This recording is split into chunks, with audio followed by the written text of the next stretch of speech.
Selamat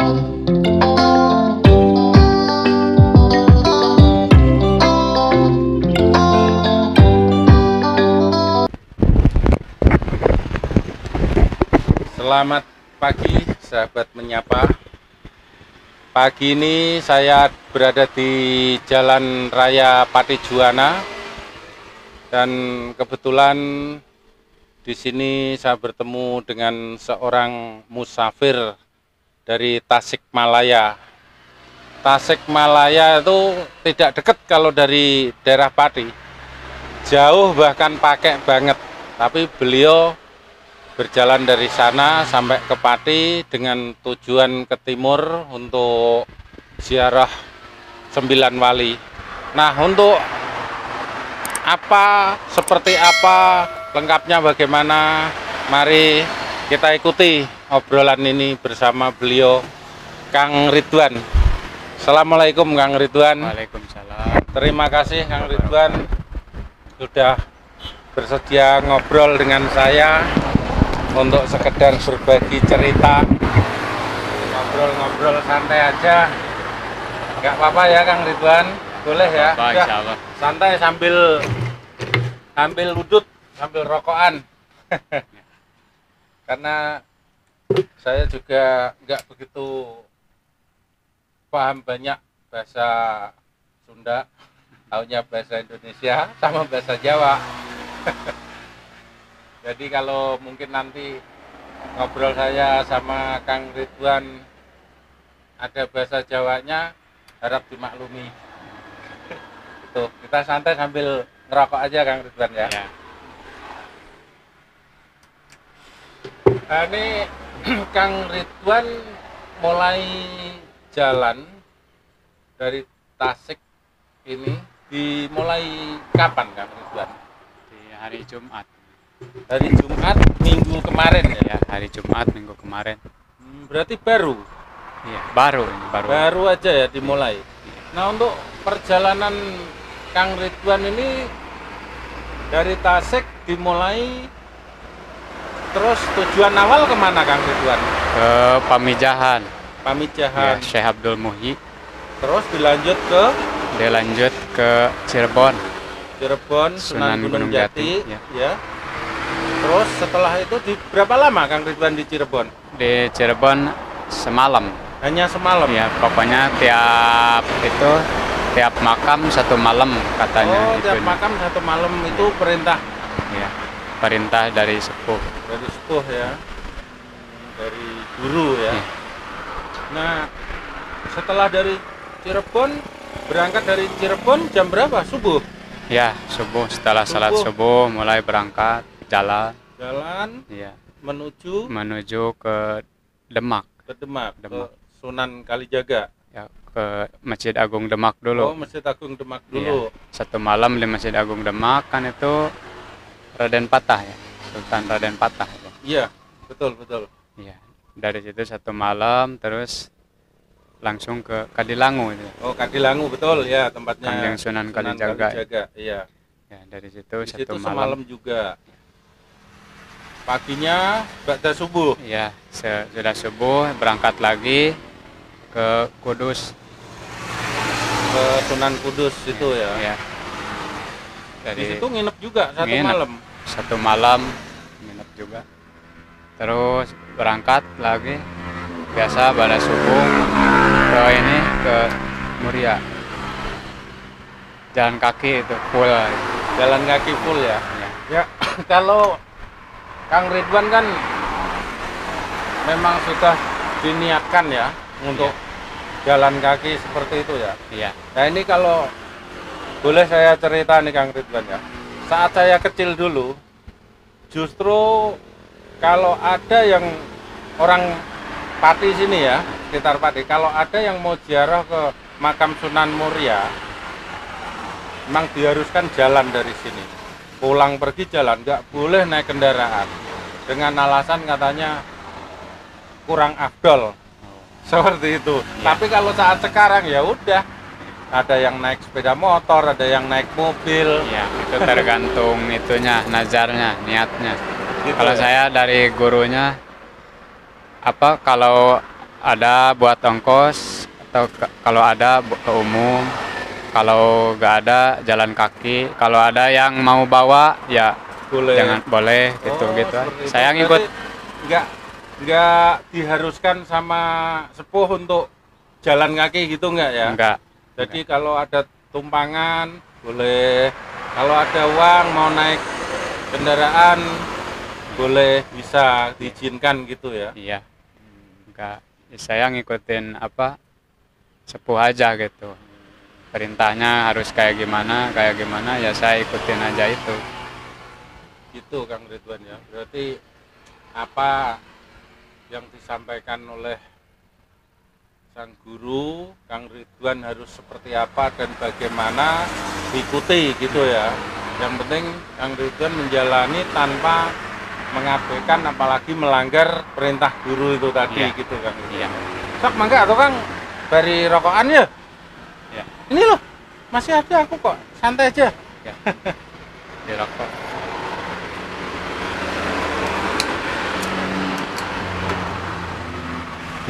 Nah, terus Kang Ridwan berjalan berarti mulai Jumat, ini hari Kamis ya, berarti ya sekitar 1 minggu ya. 1 minggu.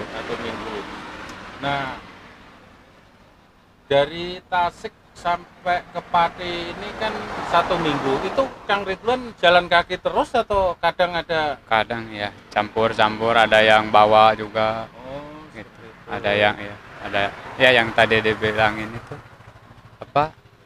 Ada nemu atau apa gimana ngasih uang atau naik angkot. Kalau enggak jalan kaki gitu. Jadi senemu-nemunya aja. Gitu ya. Ya, jadi Nah, terus untuk mengakhiri perjalanan ini kapan Kang Ridwan? belum tahu. Jadi ya moga-moga secepatnya. Secepatnya Ya, ya. secepatnya 1 malam tiap makom. Berarti setelah terpenuhi ke-9 makam para wali itu tadi, Kang Ridwan berarti sudah boleh balik ke Tasik gitu. Ya. Kalau targetnya sebelum puasa harus udah pulang.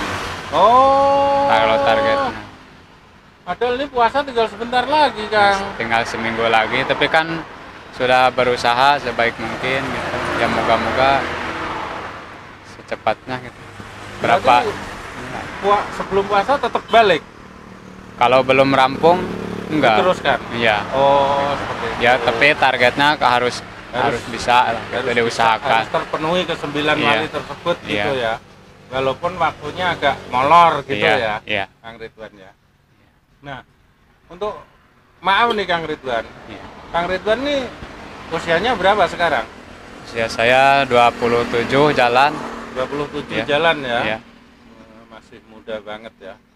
Seumuran anak saya Kang Ridwan. Iya.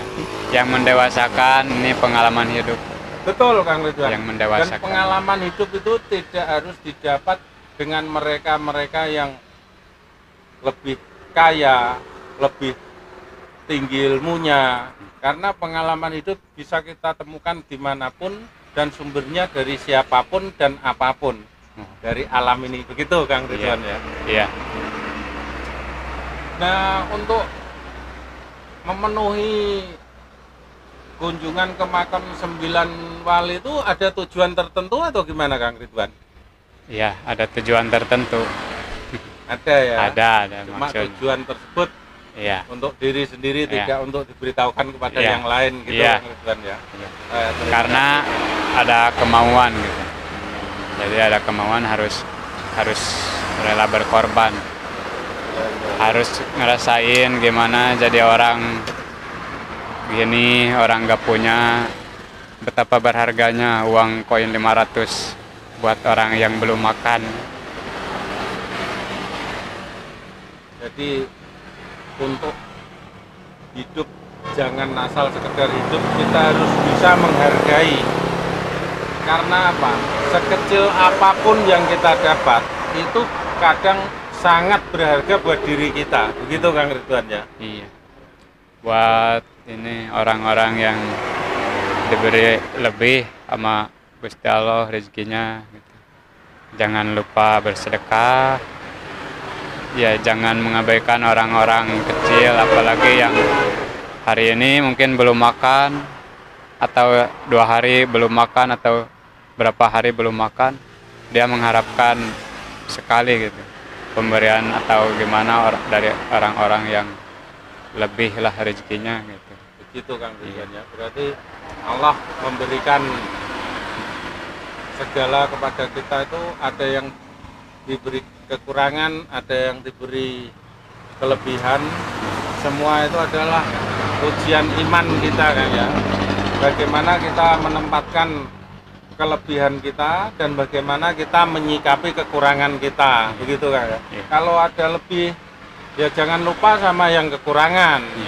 Kalau yang kurang ya nggak usah terlalu mengeluh atau bagaimana gitu kan ya. Yang penting tetap berusaha, tapi untuk mereka yang lebih seharusnya sadar diri, karena kelebihan itu harus diberikan kepada yang kekurangan, gitu kan ya.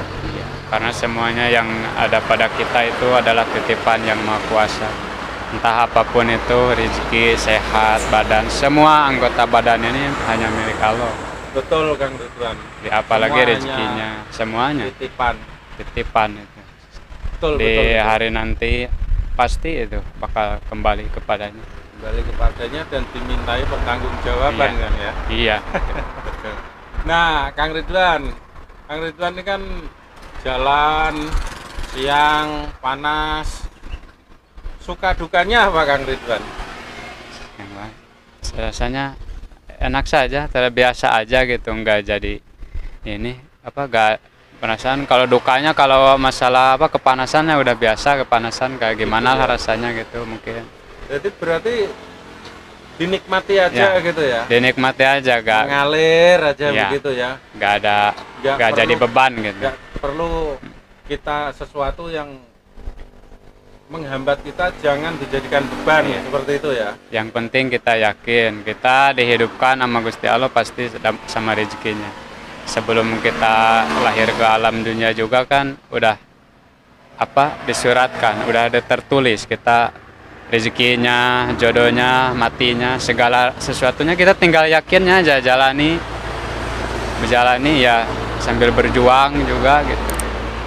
Jangan duduk atau gimana, nggak ada perjuangan. Kita mau berontak, kita mau protes sama Allah juga percuma. Iya. Ya, karena Allah sudah menentukan. Udah menentukan jalan takdir kita kayak gimana perjalanannya. Tapi walaupun Allah sudah menentukan, bukan berarti kita cukup diam. Kita tetap harus ikhtiar kan, Kang Ridwan ya. Iya. Harus tetap berusaha. Bagaimana untuk bertahan hidup ini seperti apa? Seperti halnya rezeki, Allah sudah menjamin kan. Tapi kalau kita tanpa ikhtiari, kan nggak mungkin datang sendiri diantar ini rezeki. Itu nggak mungkin Kang Ridwan ya. Iya, seperti kata Alhamdulillahirabbil alamin itu kan segala puji bagi Allah itu kan. Terus kita kenapa kita mau dipuji, kan semua puji hanya milik Allah. Kita tinggal berusahanya, tinggal gimana, jangan mengeluh lah. Jangan merasa bangga diri sendiri, jangan paling merasa benar. Kita la haula wala quwata kan. Tidak ada daya upaya. Betul. Kita itu aja fungsinya. Bahwa semua apapun semua ini akan kembali kepadanya. Iya. Begitu, tidak punya kekuatan kita gitu. Yang memberi kekuatan hanya Gusti Allah, itu pun bukan memberi, hanya titipan. Hanya titipan. Sewaktu-waktu tetap diambil sama yang punya Kang ya. Iya. Seperti ketampanan, kecantikan, sehat, semuanya kan akan kembali kepadanya gitu.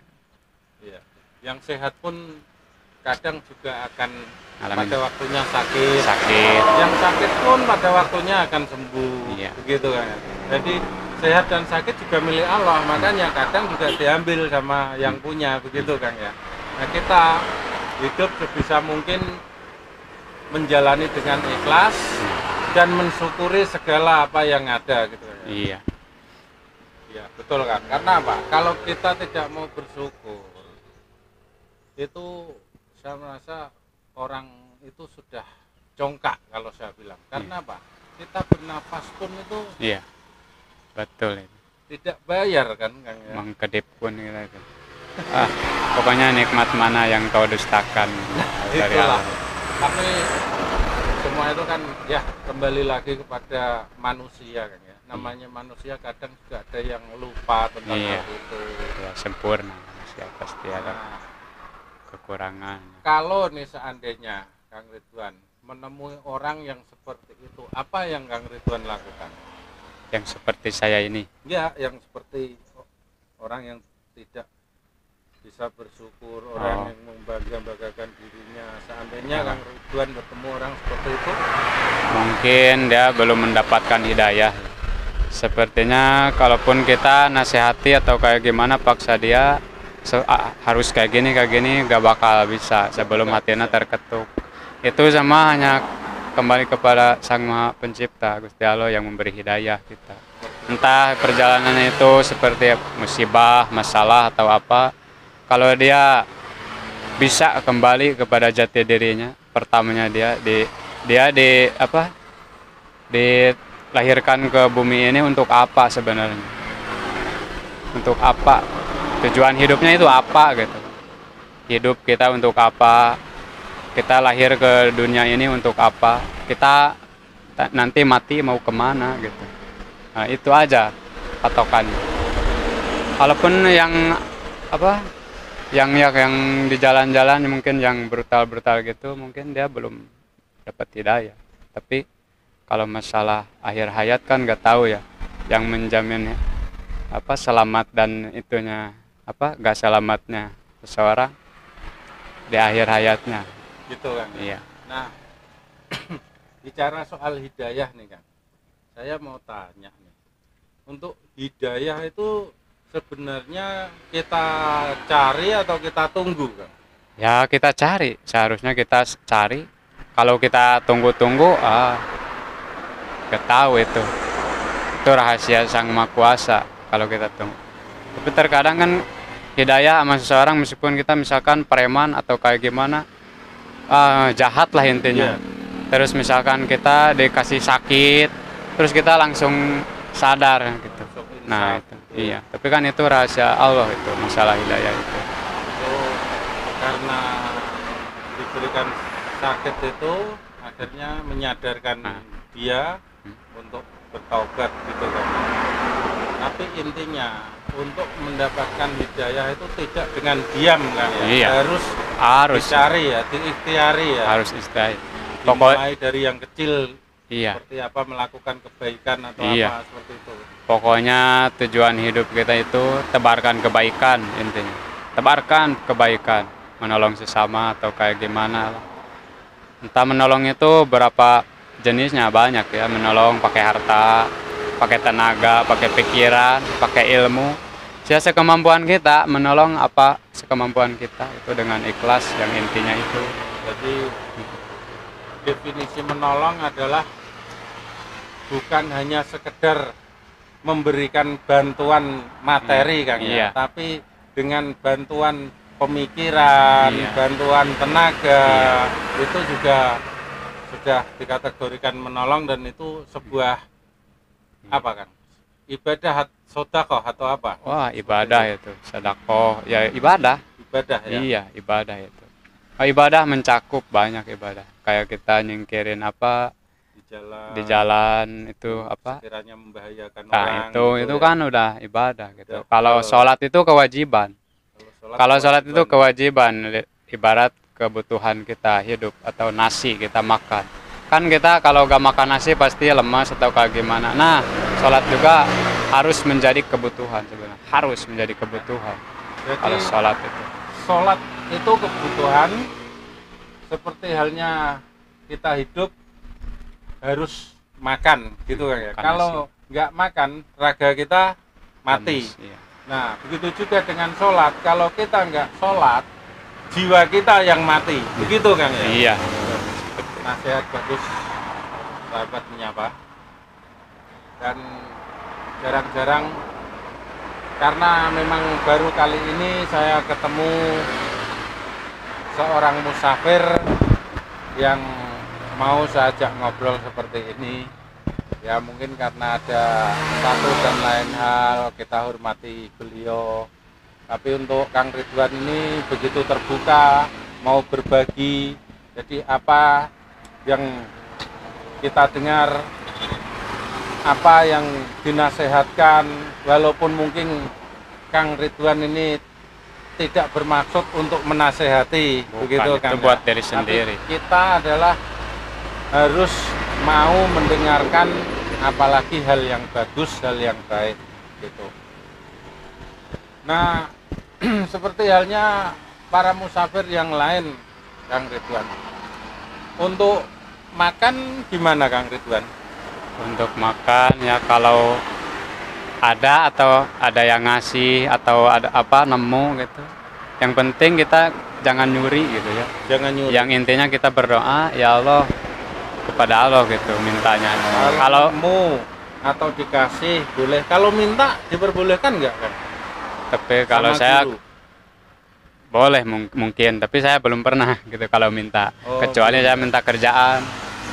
Gimana misalkan apa kerja mau kerjaan ya nyari kerjaan gitu. Saya belum makan tapi saya mau kerja apa aja gitu. Yang penting saya kasih makan. Untuk mendapatkan Makan itu. sesuap nasi itu tadi. Soalnya saya badannya alhamdulillah masih sehat gitu.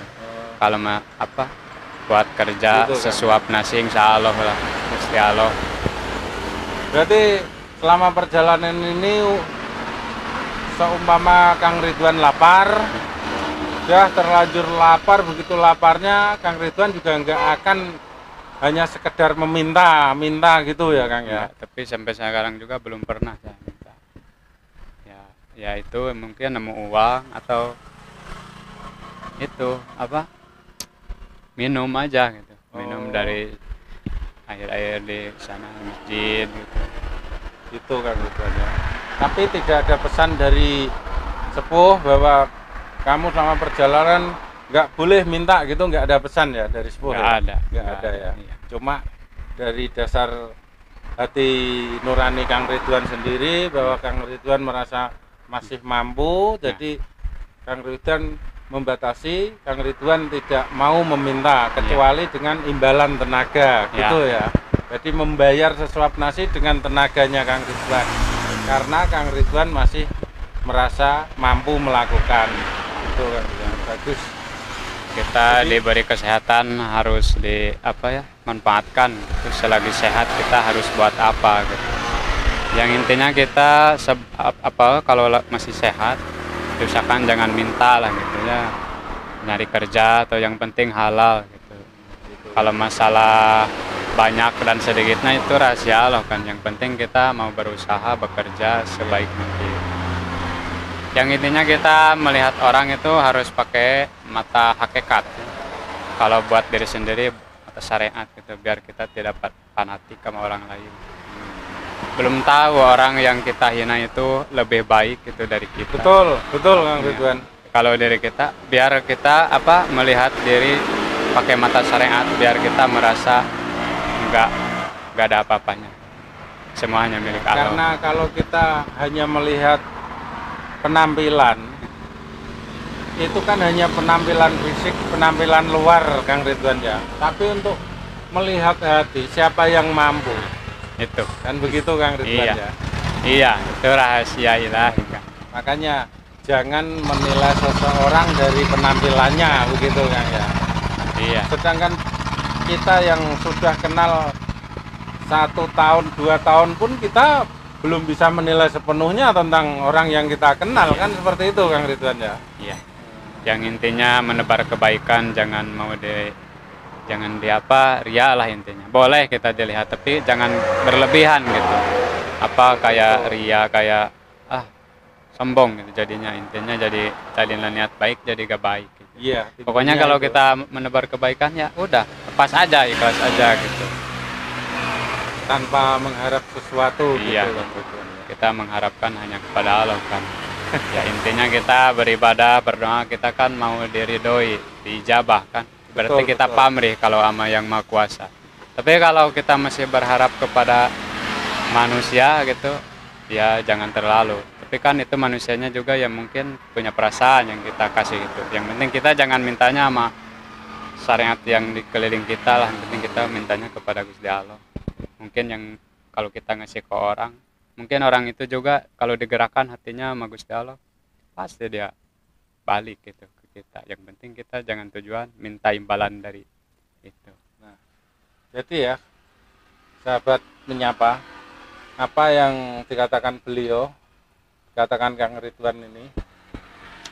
Jadi kalau kita melakukan sesuatu, memberikan sesuatu, lakukan tanpa ada tendensi apapun bahwa itu kita lakukan, kita memberikan dan lain sebagainya, itu lillahi ta'ala. Seperti itu Kang Ridwan ya. Jangan berharap imbalan dari orang yang kita beri, dari orang yang kita bantu. Karena apa? Allah sendiri nanti yang akan memperhitungkan itu, kan, gitu Kang iya, ya? Kan semua rezeki milik Allah gitu. Iya, betul Kang. Bagus. Nah, ini Kang Ridwan jalan ini nanti kan mungkin sampai puasa juga masih jalan Kang ya. Apa enggak kangen sama keluarga? Oh, kangen. Kalau ke keluarga kangen. Tetap kangen ya. Tetap kangen. Tapi kan ya apa berjuang ini juga. Untuk Bapak Ibu masih sehat ya. Alhamdulillah. Nah, Kang Ridwan berapa bersaudara Kang? 6. Kang Ridwan nomor 3. Nomor 3. Iya. Yang kakaknya laki-laki? Laki-laki dua-duanya? Ya, dua-duanya. Adiknya? Ya. Adiknya yang perempuan 2. Perempuan 2. Ya, yang laki-laki 1. Ya. Berarti laki-lakinya ada 4 ya? 4 ya. Sudah pada keluarga atau masih sekolah? Yang kakak keluarga, yang adik keluarga, yang ceweknya. Yang cewek. Ya, yang satunya lagi mau berkeluarga, yang bungsunya. Tapi yang lakinya belum masih. Itu adik ya? Ya. Nah, adik udah mau keluarga. Kenapa Kang Ridwan belum berkeluarga juga? Tapi kan itu apa istri cewek ya gitunya. Oh gitu ya. Jadi saya juga ngedorong moga-moga cepat nikah gitu kalau ada itu. Soalnya orang tua saya bukan udah tua ya, tapi dulunya kecelakaan. Jadinya apa patah ini. Terus ini iganya patah juga. Mungkin sebisa-bisa kayak ke sawah mungkin. Udah agak lemah dibanding dulu waktu belum terjadi kecelakaan gitu iya. Kan. Jadi biar sedikit banyak juga beban di sini bukan beban materi, beban yang utama kan beban pikiran. Iya. Biar beban orang tua agak terkurangi, maksud kan seperti itu ya. Iya. Nah, Kang Ridwan seperti yang hampir diceritakan, rata-rata musafir kan memang kalau makan sedapatnya Kang Ridwan ya. Nah, untuk hal seperti itu Kang Ridwan juga nggak pernah mengeluh, menyesali atau apa gitu? Enggak.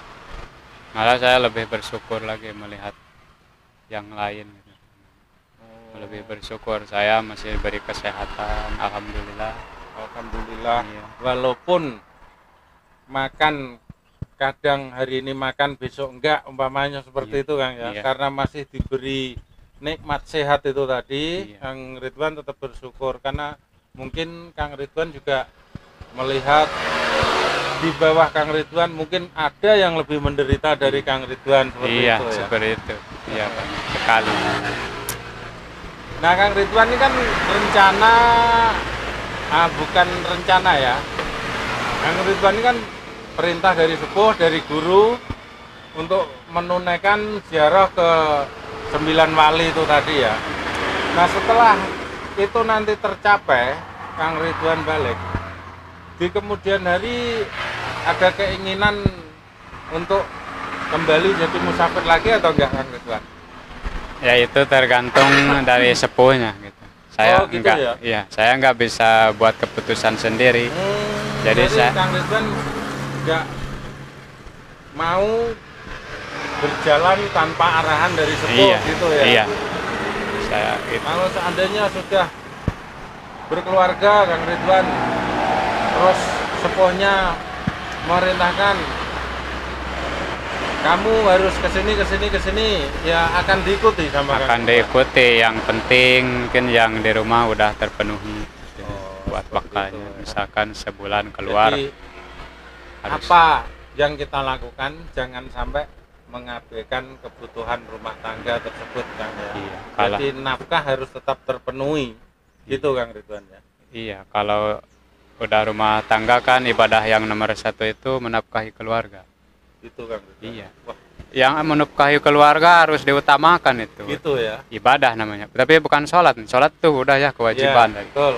Pokoknya nafkahi keluarga, anak, Nafkahi istri itu. keluarga. Nah, Rumah kalau tangga itu. sudah nggak mampu menafkahi gimana Kang? Ya itu kalau gak mampu kan gimana ya?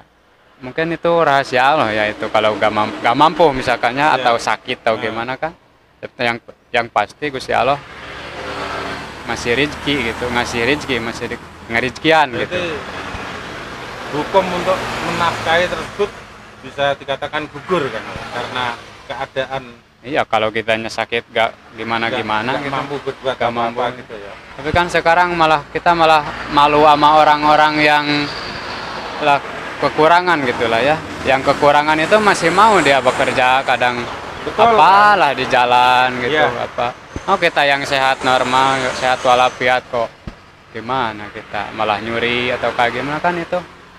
Udah parah. Gitu kan ya. Oh, iya. Berarti termasuk saya ini udah parah kan. Oh, Saya bukan. udah nggak bekerja ini kan. Oh, bukan parah seperti itu maksudnya hatinya gitu, gak tergerak melihat orang lain yang gak normal lah gitu ya, bukan normal kan normal apa ya kekurangan lah intinya.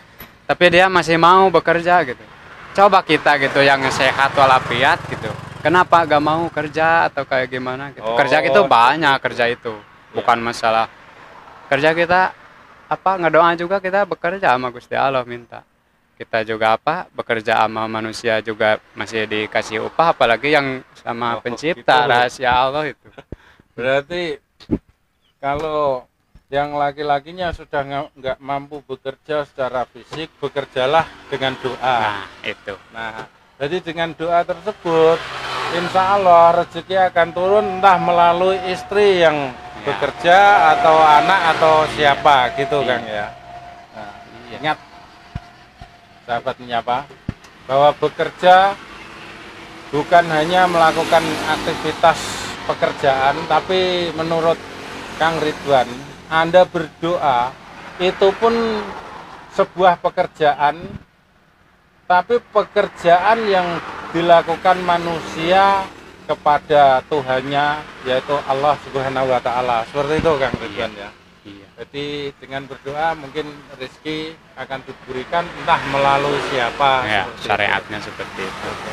Itu buat yang tidak mampu kemana-mana. Gitu. Tapi kan kalau yang buat yang mampu gitu, yang masih mampu Iya, berjalan atau yang kayak masih gimana. sehat gitu ya. Seimbang lah kita berdoa sama mencari itu. Jadi kalau masih sehat, masih bisa bekerja, masih mampu pegang pacul, ya jangan bekerja cuma dengan doa Iya, gitu Kang ya. iya. Harus dengan ikhtiarnya, harus dijemput rezeki Nah, itu, harus dijemput. Jadi lakukan pekerjaan diiringi dengan doa Nah, gitu itu. Kang Ridwan ya. Itu seperti itu. Nah, jadi tahu banyak ini saya setelah ngobrol-ngobrol dengan Kang Ridwan ini. Saya buat diri saya sendiri juga ngobrol juga. Ya buat saya juga gitu nasihatin diri sendiri. Saya gak bisa apa-apa dan gak punya apa-apa. Itu aja. Harusnya memang seperti itu Kang ya. Karena seperti yang Kang Ridwan bilang tadi, semua adalah milik Tuhan. Seperti itu. Jadi kita jangan merasa mempunyai, Iya. apalagi sampai berlebihan. Iya. Begitu Kang Ridwan ya. Semuanya titipan. Titipan. Oke Kang Ridwan, terima kasih telah ngobrol dan maaf saya telah mengganggu waktu istirahatnya Kang Ridwan. Mungkin saya hanya mampu mendoakan semoga Kang Ridwan tetap diberikan kesehatan, tetap diberikan rezeki, dan tetap diberikan perlindungan kepada seluruh keluarga Kang Ridwan. Demikian Kang Ridwan, terima kasih sekali lagi. Sahabat Menyapa, demikian bincang-bincang kita dengan Kang Ridwan, seorang musafir yang berasal dari Tasikmalaya. Nah, beliau memenuhi anjuran sepuh atau gurunya bahwa beliau harus ziarah ke makam 9 wali, dan sekarang sudah sampai Pati untuk nanti melanjutkan ke Tuban dan terus ke timur sampai Gresik, Surabaya. Demikian, terima kasih. Assalamualaikum warahmatullahi wabarakatuh.